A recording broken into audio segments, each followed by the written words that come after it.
with we've been talking about like the passion behind the fans, everybody with the books, obviously coming in as a voice actor, always scary to get in on something which has a lot of history behind it.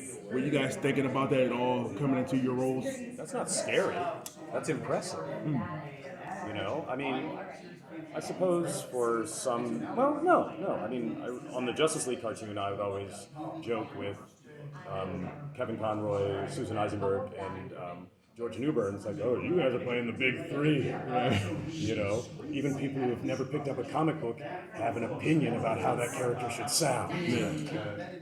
But being part of a great fantasy world is completely different. That's like you get to go into the world and be part of the world. That's not scary. That's fun. Yeah, agree. Just to the idea of whatever it is that happens, whatever it is that's created, is what it is. There's no trying to match or just establishing it. It's like, wow, what a gift that is. When you first sort of get the sides and like create your roles, like do you like look at pictures or like do you automatically see something in your head, you hear something in your head, like the voice? No, not this No, time. yeah. You never know. Sometimes there are images attached with it, and sometimes there aren't. And this one was fully left to the imagination, which actually I think is great because it's from a book, and when you're reading, you are creating the images anyway. So it's very true to the original medium. For anybody who's not familiar with Cradle and that universe, how would you describe it to someone who's not familiar with it? I like to say that it's a lot of different elements of a lot of the things that you love. Like for me, it feels very. It reminds me of Narnia in some ways, but it also reminds me of stylized. There's this something more contemporary. It feels very rooted and ancient and old and brand new and exciting and undiscovered.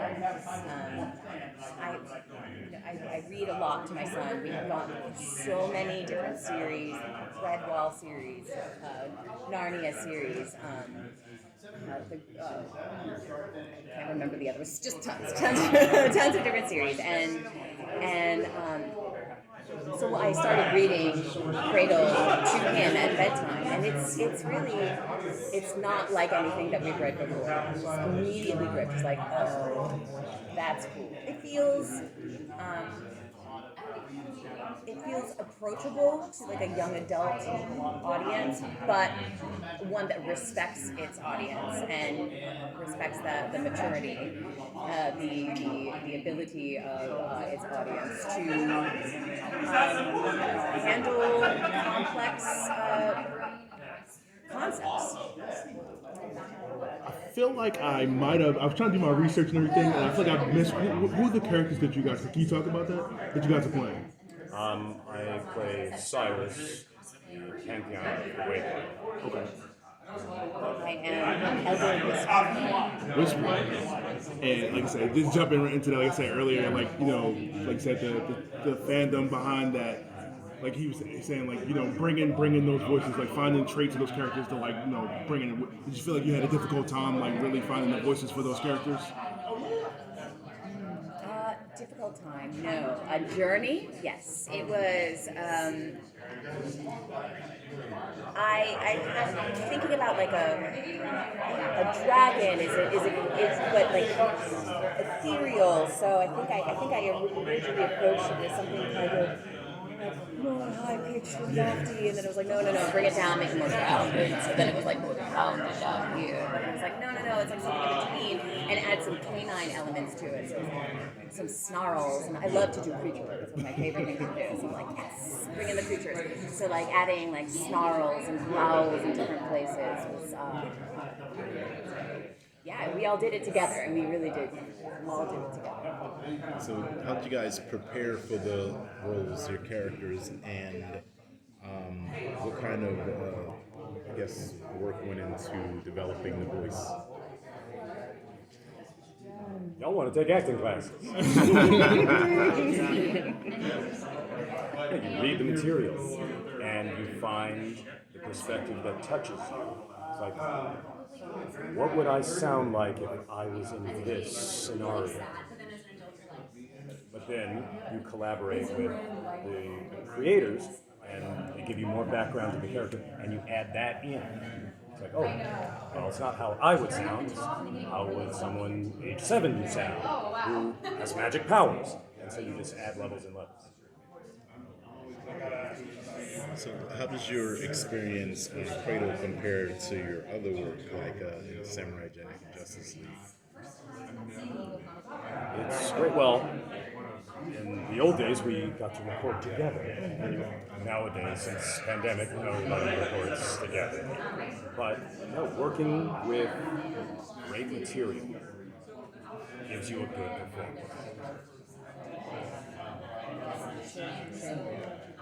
You feel like with this particular project, it was like easy for you to catch on to. There was no fight to jump on this. Like as far as the material, of course you read everything, you guys know everything behind it. But did you feel like this was something like you felt like you had to pass, or this was something you had to jump on right away as soon as you got the opportunity? Auditioning is not like dating. You don't have to keep trying. Either when you audition, you connect. It's first date. Yeah.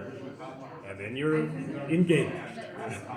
Or if what you thought the character sounded like didn't match with what they thought the character sounded like, then you don't hear back from the audition. But you also don't call them back. Hey, where we going next? What would you guys say is the most enjoyable about the character development for you guys? We're so lucky that we get to play and just use our imagination. And I think it's whenever I'll even say we, because I think it's probably true for everyone. It's whenever we are doing our thing, and then we have that moment and we realize, holy cow, this is really cool what I get to do. I'm doing the playground. I am a kid in the playground. I am playing make-believe, and that's what I am doing right now. What is that? Like, that's the most enjoyable part of any session. When you're there doing the voice work and the creator is there, listening and watching you, is there any sort of intimidation factor? Like, you don't want to screw anything up, you want to get things right for him, I mean, what's that like when he's there watching you? It's his baby. Well, it's not intimidation. It's, you want it to click. You want to sound like the thought, because that's where the character came from in his head. You want that voice to fit in his head, to match together. And so it's not about intimidation as much as it is like working together. Because usually what will happen is they'll hear something and go, perfect, or, oh, good, wait. And maybe know about some part of the character's story down the line. Ooh, wait, that thing that wouldn't happen later, you got to know about that. And they give you some background that you can add into your take of the character. So it's collaboration, not intimidation. And they want you to, they're on your side. Like, they want, so, and they've already given you the other half of the amulet. So it's just a matter of like doing it together. And the lights are just so fun. They're so lovely too. So it's like, easy. Yeah, the record is the third date. You just don't want a divorce, then, Yeah. Yes. I'm looking forward to the fans seeing this show, what can fans expect in terms of story development from this first season? What can they get excited? What do you need them to get excited about? Well, I think for most of the fans who have been reading the books, they're now going to see what has just been in their head out in front of them. It's like, but then there'll be a couple of things. They're like, oh wait, I never knew what that looked like, or who that looked like. Oh my God! And so it takes them deeper into the Cradle world. So one of the I gotta say, man, like obviously with the credentials we all know you have, like how humble you consistently are about one role to the next. Like we're talking right now, and you're like, it's never a guarantee that you're gonna get something, and you never, like I said, you constantly bring your A game, and you always like are willing to adapt. Like not to say like you have like a diva personality or anything like that, but like you're willing to work with whoever you work with. And even with this project, like with it being a Kickstarter, still kind of being in its infant stage, this is a constant, ever-changing thing.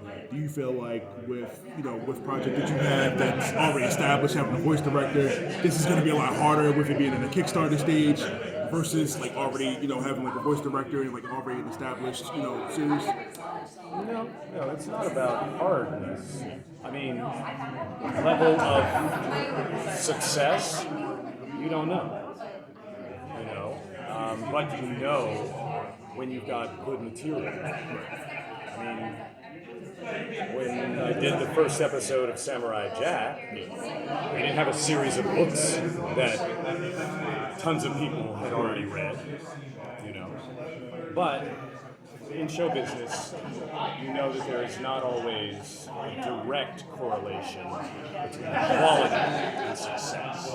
Sometimes you work on something great, and a studio just decides, we're going to throw that away. Yeah. These days.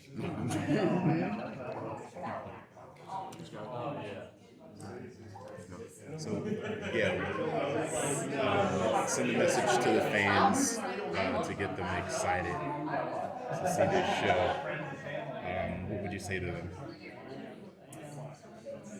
Goodness, you said a message to fans to get them excited. I mean, I think they already are. But I guess it would be like, you're right to be excited, and we can't wait to show you what's been in your mind.